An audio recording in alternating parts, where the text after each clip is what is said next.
এখানে যারা অপরাধ করেছে আসতে হবে 52 আসতে হবে। এই যারা অপরাধ করেছে তাদেরকে 47 আপনারা ভারতের পক্ষে ছিলেন, পাকিস্তানের পক্ষে ছিলেন না। 47 নিয়ে জি আপনারা ভারতে ছিলেন, জি আপনারা ভারতের পক্ষে ছিলেন। এগুলো বলে আপনারা তো সব সময় আমরা 86 তে এরশাদের সাথে জি 86 তে এরশাদের সাথে নির্বাচন করতেন, অন্যদিকে 24 একমাত্র আমাদের সাথে ছিলেন, বাংলাদেশে 24 একমাত্র আমাদের সাথে ছিলেন, আর কোনোদিন ছিলেন না। আপনি আপনার রাজনীতি করেন, আমি আমার একজন করে বললে মনে হয় ভালো হয়। 86 তে এরশাদের সাথে গেছেন নির্বাচন করতে, জনগণ করুক, জনগণ করুক। হাসিনার সাথে নির্বাচন করেন না, 86 তে এরশাদের সাথে সব সময় ইতিহাসে তাই রং বলে সাইডে তাই ছিলেন, আপনি রং সাইডে ছিলেন। বলতেছেন যে রং সাইডে আপনার পর্যালোচনা বাংলাদেশের মানুষ জামাত ইসলামীকে প্রত্যাখ্যান করেছেন না?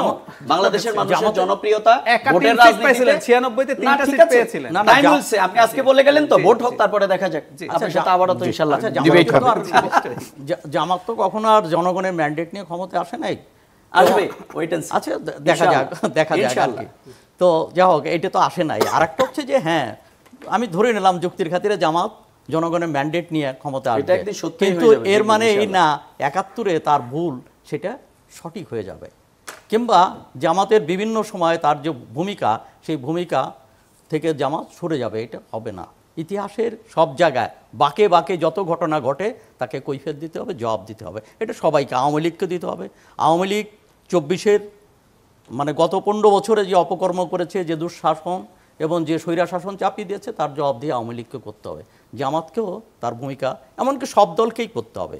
অতএব কোনো দলই তার জবাবদিহির ঊর্ধ্বে নয়। এখানে কোনো যদির ব্যাপার নয়।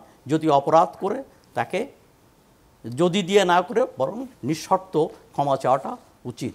এবং তাহলেই বাংলাদেশের রাজনীতিতে যে ঠিক আছে, তো সেই মানে 71-এর তো জামাত নাই, এখন নতুন প্রজন্ম, তো নতুন প্রজন্মকে রাজনীতি করতে হলে সেই অধিকার তাদের আছে, কিন্তু তাকে নিঃশর্তভাবে 71-এর জন্য ক্ষমা চাইতে হবে এবং 71 থেকে তাদের সরে এসে তাদের রাজনীতি। আমাদের রাজনৈতিক ভুলের জন্য তো আমরা সেভারাল টাইমস ক্ষমা চেয়েছি, কিন্তু ফৌজদারি অপরাধের জন্য না। ফৌজদারি অপরাধ আমরা করিনি, সেটা কোর্টে প্রমাণিত হয়েছে, সেটা আজকের আদালতের মাধ্যমে প্রমাণিত। আমরা ফৌজদারি অপরাধ পলিটিক্যাল রেসপন্সিবিলিটি নো আমাদের আমাদের না, আমরা সেই জায়গায় না, আমরা রাজনৈতিকভাবে আমরা যে যুদ্ধে অংশগ্রহণ করতে পারি না, এটা আমরা তো বলছি। অধ্যাপক গোলাম আজম বলেছে, আমাদের আজকের আমির বলেছে। সুতরাং যদি আর কোনো কিছু নাই, কিন্তু আমাদেরকে কোনোভাবেই ফৌজদারি অপরাধের সাথে সম্পৃক্ত করা, যুদ্ধে অংশগ্রহণ না করা এক জিনিস, না করে নিউট্রাল থাকা যায়। আর আপনি একজনের সাথে কোলাবোরেট করেছেন, তাকে রাজনৈতিকভাবে সমর্থন। এবং একটা কথা, পূর্ব পাকিস্তান সরকারে জামাতের মন্ত্রী ছিল, প্রাদেশিক সরকারে তখন এখানে হত্যাযজ্ঞ চলে, জামায়াতের মন্ত্রী ছিল। সুতরাং আপনারা অ্যাক্টিভলি এটার পার্ট ছিলেন। যদি সময় হয় আমরা একদিন ডিটেইল আলোচনা করব, সেদিন বামদেরও আলোচনা হবে নিশ্চয়ই। আমি বাম সমর্থন করি,